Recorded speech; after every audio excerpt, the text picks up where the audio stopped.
You know, I love spring football because it's that time of year where everyone overreacts and says that their team will win the national championship.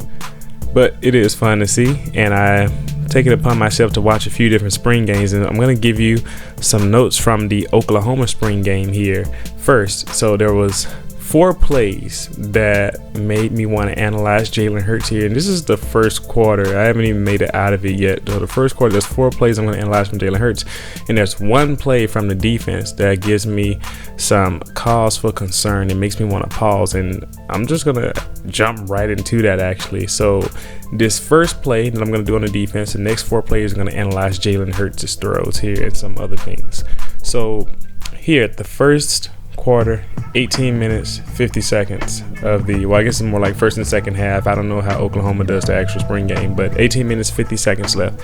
So I noticed that the Oklahoma pass rush is basically non-existent, but Tanner Mordecai is still shaky, so that doesn't spell good things for him because his wide receivers weren't open yet, and it's not a good sign. Like I said, he eventually fires a shot to Lee Morris, number 84, on a crossing route, but if you notice, this ball is a bit behind and high, so Lee Morris has to stick his hand up to catch it, but he does. Great catch. The defender, number 21, proceeds to attempt a horrendous tackle, and I do mean horrendous. He gets to him, has an opportunity to wrap him up, but he doesn't, and just slides right off of him. He lets Lee Morris slip right through. Lee Morris has good athleticism and down the sideline, but peep the 2 deep defenders pursuing to the sideline. And I say pursuing quote unquote. It's a complete lack of effort. They aren't sprinting, and the angle that they're taking is absolutely horrendous. That's not a good sign if you were expecting Alex Grinch to make a big impact immediately. Now, obviously, it could be that it's a spring game and they're not giving full effort, but I would argue that even that is not good. With the way that they were pursuing this play, that's really bad. So Alex Grinch still has some work to do, and he needs to work with these guys on that. Now, let's hop into what you really wanted to hear, the Jalen Hurts analysis. So 18 minutes, 35 seconds, Jalen Hurts stepping onto the field. He's wearing number 1. I didn't know he had a knee brace on. This is interesting. He's in the shotgun, 4 wide, and only 5 offensive linemen at the block. Running back is set left of him and slightly behind.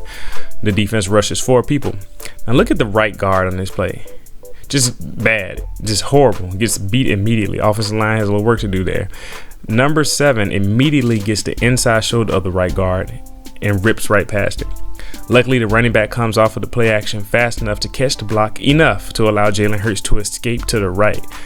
Nothing was open initially in the time available in the pocket, which was like barely anything, but the scramble to the right allows for number 83 to run his slant across the field. Jalen Hurts has his eyes up, sees 83, delivers a pass on the run to his right to a receiver running to the right. That's a very hard throw, by the way, and puts it on him on the run, allowing him to keep going for yak yards. In my opinion, that's an excellent play. Now we're going to the 17-minute, 33-second mark. I'm highlighting Hurts' footwork on this play. So look at the progression of the legs as he drops, and then the little steps he takes to sidestep the pressure that's coming up the middle. Like that type of thing right there is really important for keeping your base set and allowing you to throw the ball effectively even when you have to move. So he kept himself in position to throw it if necessary with that footwork. Now obviously he ran on this play, but I'm just saying, when you look at what he did, those steps he's taking, that's a lot of progression there in the footwork and maintaining mechanically, and those were things that Dan Enos really helped him to do. So like I was saying, I said it to say that he already had that, by the way. Dan Enos at Alabama really helped him work on that a lot more. I just wanted to brag on it a little bit. Now let's go to the next play I'm going to highlight. 16 minutes, 6 seconds. So this is an example of a bit of an underthrow from Jalen Hurts here. He tried to take some of the velocity off of this throw and add some touch. He did. It was just a bit too much. You can tell by how he made his back leg the plant leg to lean on rather than stepping into this throw. The ball drops a bit too much inside and is behind. So it's a little bit too much inside and it's behind. He had the real estate in the end zone to put this in the back left corner of the end zone, which would have made this almost a guaranteed touchdown. So I say to this, get it right next time, young man. but it's something that you can improve on. Now, the last play I'm going to show you, 15 minutes, 59 seconds left of this first half here. Jalen Hurts is in the shotgun. Running back is set to his right. I believe that's Kennedy. Running back is set to the right, slightly to the back, 4 wide.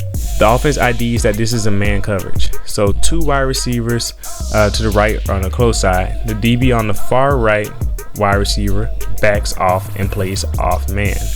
Jalen Hurts notices after quickly glancing at 18, but then immediately locks onto wide receiver number 8, who is, I believe, is Trajan Bridges. Hurts then drives the ball to the right sideline to number 8, Bridges, with great placement. This ball is thrown underneath the coverage on purpose to basically create a deep comeback route. The DB wanted to keep the lid on this play, and Jalen Hurts and his receivers, and his receiver on this play, played within the space that was given and converted on a 3rd and 19, I might add. This is just something, and once again in this play, his drop back on the footwork is great. And so and this type of play just really shows you the maturity and growth that comes when quarterback is developing. He's using the skills that he's taught over time. And I think this is just the start of what we can see from Jalen Hurts, and I'm excited to see what he does in the Oklahoma offense this year. Let me know what you thought about these plays here from Jalen Hurts, and what do you think? What are your expectations? How excited are you? I'll see you for the next video.